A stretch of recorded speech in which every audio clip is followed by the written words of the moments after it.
some of that seems like it's going to need money from Congress, no? Right. So I mean, this is something that Texas is offering at no cost. Okay. And I mean, did he take you up on the offer? Like, sort of, where'd you leave it? Well, that's by coming here. Yeah. But yeah, so he and others who are debating this, they're very interested in it, and they're going to be following it for my staff. Are you expecting to get reimbursed for some of your Operation Lone Star costs at some point now? Is that? Well, I found a couple of things. Yeah. One is that there's a very big appetite. So all of the Texas Republican delegation in Congress, both House and Senate, strongly support it. They're going to be sending out support for it. President Speaker Johnson about it. A lot of people about it. I'll be back again in Washington, D.C. next week to talk more about it.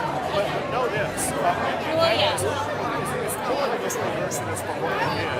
We can hand over to the federal government about $6 billion worth of investments that we built on the ground. So there's the border wall, such as that Eastman was talking about, such as the bases that was talking about. So it's really part of the real estate acquisition by the United States of America. Thank you, guys. So what do you think of the president's Guantanamo plan? Listen,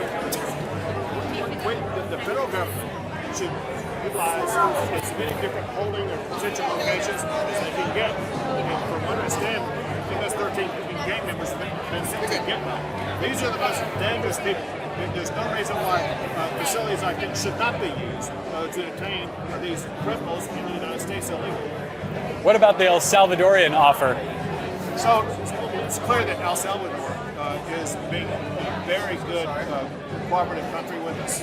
Obviously, both the president, Secretary of State have worked in collaboration with them. And I think El Salvador sees that they can be in partner with the United States at a time when the United States will need a partner, especially in that region. It's going to be great for the United States, but apparently it's going to be great for El Salvador also.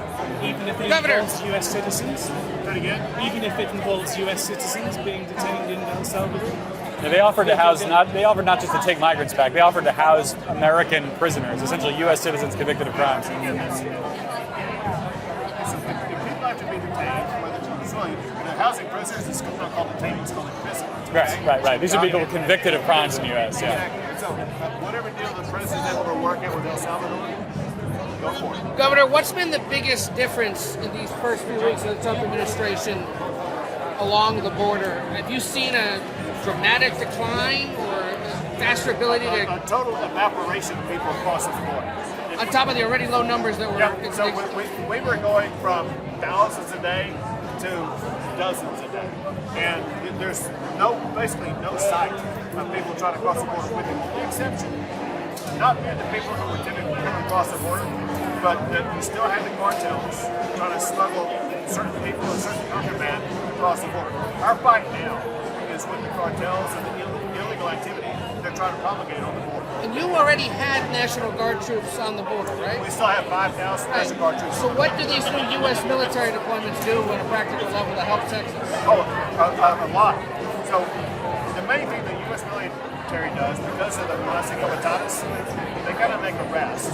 They can provide support so that the Border Patrol and ICE can plus up.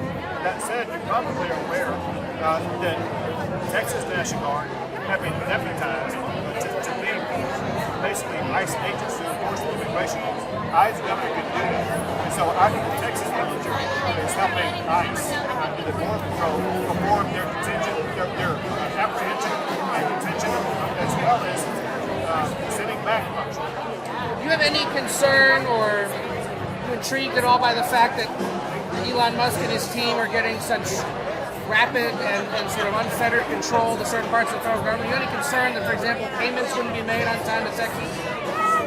No, there's no threat about payments not being made to Texas. But, listen, there's a need for speed. You know, one thing Washington's been known for quite literally centuries is things moving too slowly. And what Americans have a hunger for, what the Trump administration has a desire for, is the need for speed to cut that spending as fast as possible. And again, one thing we can talk about in the Oval Office is the tremendous positive progress that was being made because of Elon and because of Trump, and being able to slash the budget and slash the spending and get the budget better under control.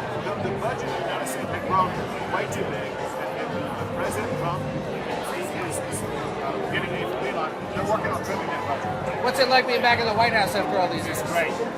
And we actually talked about that also. We talked about the Oval Office compared to the way it was actually during Trump's first term.